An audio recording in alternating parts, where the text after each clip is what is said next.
Welcome to this interactive tour of New York City. Today, we will visit 5 of the most important sites you should never miss when visiting the Big Apple. What site comes to your mind when you hear New York City? Where do you absolutely have to go when you come here? If your answer to this question is Times Square, there are a lot of people who would agree with you. In fact, with over 50 million visitors each year, the famous intersection is one of the most popular tourist attractions in the entire world. And who can blame them? The square, named after the New York Times Tower, which was built there in 1906, is brimming with life and lights, and advertisements illuminate even the darkest hours of the night. All around the square itself, there are gigantic billboards advertising brands and Broadway shows alike. While you are here, you can enjoy all kinds of shopping and entertainment. There is a giant Toys R Us building with a real Ferris wheel inside of it. Madame Tussauds Wax Figure Museum features a large assortment of detailed celebrity wax figures. And if you have a sweet tooth, you can visit the M&M World store and try all kinds of flavors, some of which you have probably never even heard of. People have been flocking to visit Times Square for over 100 years. Or is it since 100 years? Let's see if you still remember the difference.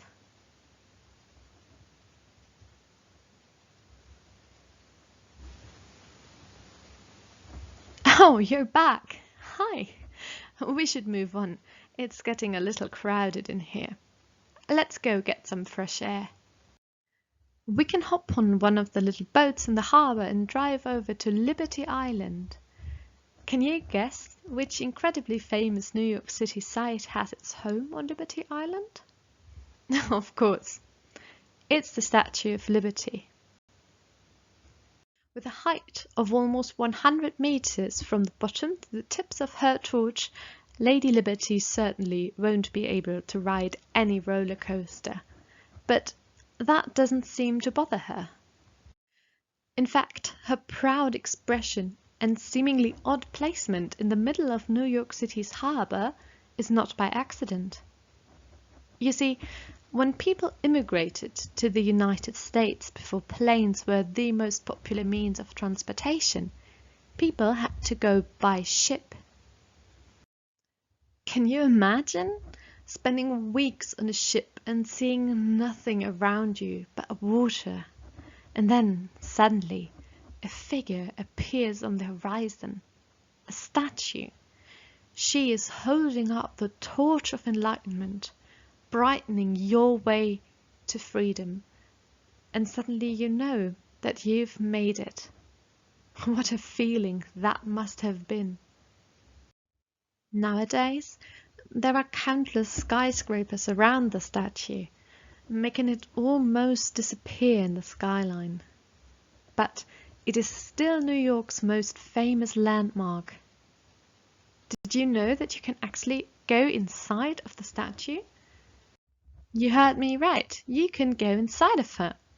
You see, those little black spaces at the bottom of her crown, those are windows that you can look out of. And do you know how the Statue of Liberty was built? Let's find out.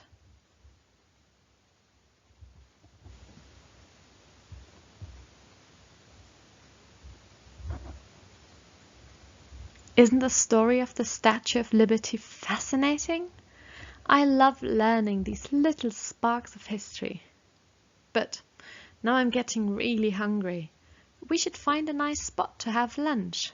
Good thing that in this concrete jungle there is one perfectly rectangular piece of green where New Yorkers and tourists alike can enjoy a little bit of actual nature, or actually a lot of nature, because the park is huge.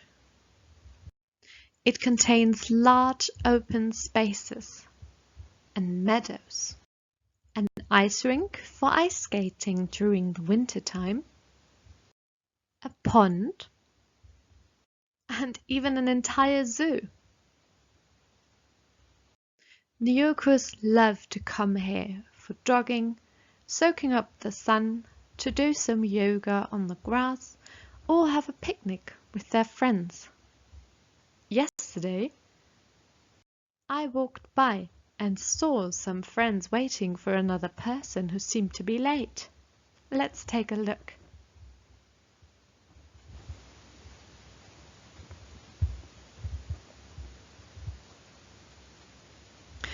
Looks like everybody found something to do while they were waiting for Kendall. Interestingly, their picnic took place next to another very famous building that you should absolutely not just walk by when you visit New York City. It is called the Smithsonian National Museum of Natural History. You might know it as the museum from the movie Night at the Museum, where all of the exhibits become alive at night. In the museum, you can see objects that have been collected from all over the world and learn about their place in history. One exhibit that didn't have to cross any international borders, however, is the complete skeleton of a Tyrannosaurus rex that was found in Montana in 1988 by a family who were on a camping trip. The museum is one of the most popular museums in the world, which might be partly due to the fact that you can visit it for free. But be warned, it is huge, larger than 18 football fields, and it covers everything from the very beginnings of the earth throughout all of time up to today. So you should absolutely have a plan in mind which parts interest you the most. Actually, if we move to the Egypt part of the museum, there is a young man who seems rather lost. Let's see what his story is.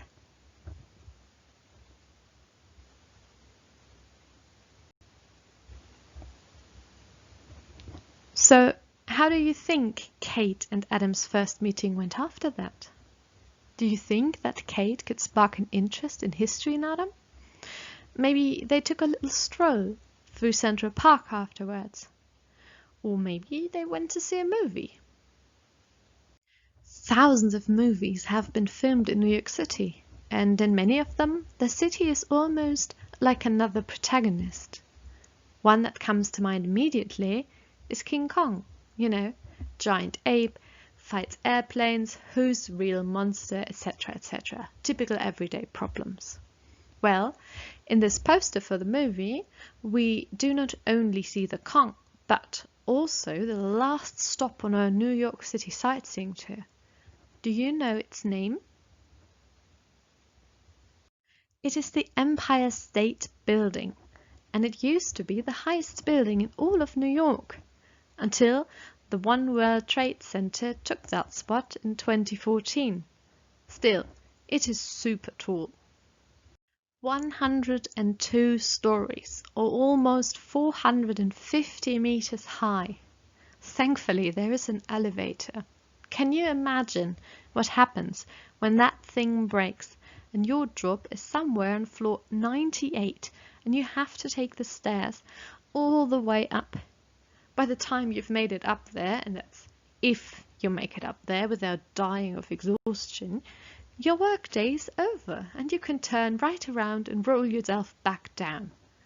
But if the elevator works and you make it all the way up, you can enjoy this spectacular view over not only New York City, but into 3 different states that surround it. That's how far you can see if the weather is good. And like the 360-degree view you have up there, let us have a 360-degree view of all of our tenses.